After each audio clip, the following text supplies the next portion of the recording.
radio et digital. Good Morning Business. Un été exceptionnel pour les vendeurs de glace entre la série de canicules cet été en France et le retour des touristes après 2 ans de crise sanitaire.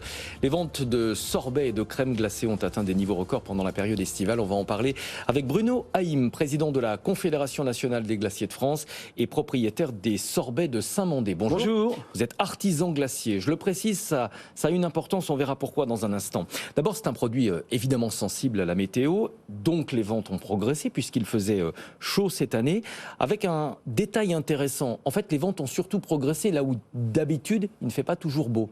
Alors oui, on s'est aperçu qu'il y a une nette augmentation de la vente de glace et de sorbets sur la région de la Bretagne, mais également la région de Savoie. Tout ce qui est plutôt vacances, promenade et santé. Donc c'est un très bon bilan pour cette période estivale qui n'est pas encore complètement terminée. Quel est le pourcentage du chiffre d'affaires que les glaciers réalisent pendant l'été ? Alors les glaciers qui vendent des cornets, il y a un chiffre d'affaires, un pourcentage d'à peu près 30%, pardon. 30% seulement. 30%, oui. L'autre pic de l'année ? L'autre pic de l'année, bien évidemment, c'est les fêtes de Noël, avec les bûches glacées, les entremets glacés, les galettes des rois glacées, tout ce que l'on peut faire toute l'année. On consomme en moyenne 6,5 litres de glace par an et par Français. Comment est-ce qu'on se situe au niveau international ? Est-ce que les Français sont des gros mangeurs de glace ou pas ? Alors non, on n'est pas vraiment des gros mangeurs de glace. Nous, on mange de la glace plutôt comme une récompense, comme un plaisir, alors que d'autres pays, beaucoup de pays en Europe, mangent la glace un petit peu comme un produit laitier. Ils mangent de la glace aussi bien comme du fromage ou comme un yaourt. Les Américains se situent à 22 litres par an. Un petit peu comme la Finlande et la Suède, qui sont à 16 à 18 litres par an et par personne. Mangerbouger.fr. Hein. Dans quelle mesure est-ce que les prix ont augmenté cet été ? On sait que pour fabriquer une glace artisanale, on va y venir, il faut des produits laitiers, il faut évidemment des fruits dont les prix ont augmenté. Tous ces produits ont augmenté. Le lait a pris presque 30%, ce qui est énorme. 30%, mais également on a tous les flux, l'électricité, le gaz a presque doublé. Donc on travaille tous, on a tous des chaudières qui fonctionnent au gaz. Les fruits cette année, il y en a eu très très peu et je pense qu'il y en aura plus beaucoup sur le mois de septembre. Tous ces produits, toute cette matière première a énormément augmenté de 15 à 30, 40% même sur certains produits.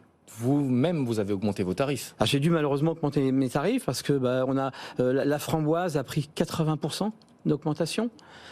Tous les produits dont se sert le glacier ont augmenté en l'espace de 4 mois. Quel pourcentage est-ce que vous avez dû appliquer en moyenne ? Alors nous, pour l'instant, on a augmenté de 7% nos glaces, mais moi personnellement, je vends des glaces uniquement à la restauration. Donc c'est un peu différent. On dit que l'équation est différente pour les glaces industrielles, que les marges sont considérables pour les glaces industrielles. Alors là, je ne vais peut-être pas pouvoir beaucoup vous renseigner. Vous connaissez le secteur. Leur demander. Sincèrement, je ne peux pas vous répondre. Non, je ne peux pas vous répondre là-dessus. Ouais. Ces dernières années, beaucoup d'enseignes industrielles ont ouvert leurs portes. Il suffit de se promener dans les rues de Paris. On voit des vendeurs de glace un peu différentes, notamment au yaourt, avec des garnitures. Quelle est aujourd'hui la proportion de glaciers artisanaux ? On a l'impression qu'il y en a de moins en moins.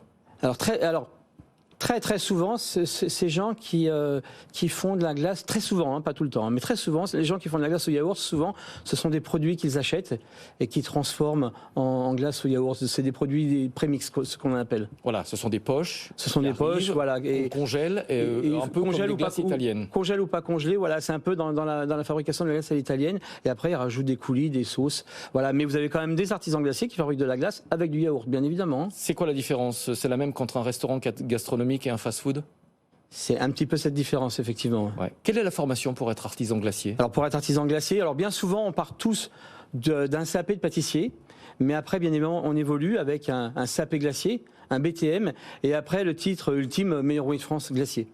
Est-ce que le secteur a du mal à recruter, comme l'hôtellerie-restauration ? Alors bien évidemment, on est tous à la recherche de gens qui veulent venir travailler dans nos entreprises, d'autant plus que nous avons un métier vraiment sympa quand même. On travaille avec des beaux produits, mais on est un petit peu comme dans toutes les professions alimentaires, on cherche du personnel. Comment vous expliquez cette pénurie ? On ne l'explique pas. Vous avez dû augmenter les salaires ? Bien évidemment, on a augmenté les salaires, on a eu une augmentation au début juillet.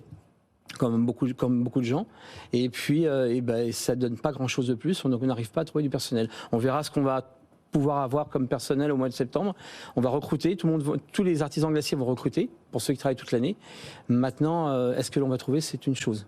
Merci beaucoup Bruno Haïm d'avoir partagé votre expertise. Les sorbets de Saint-Mandé, vous êtes par ailleurs président de la Confédération nationale des glaciers de France.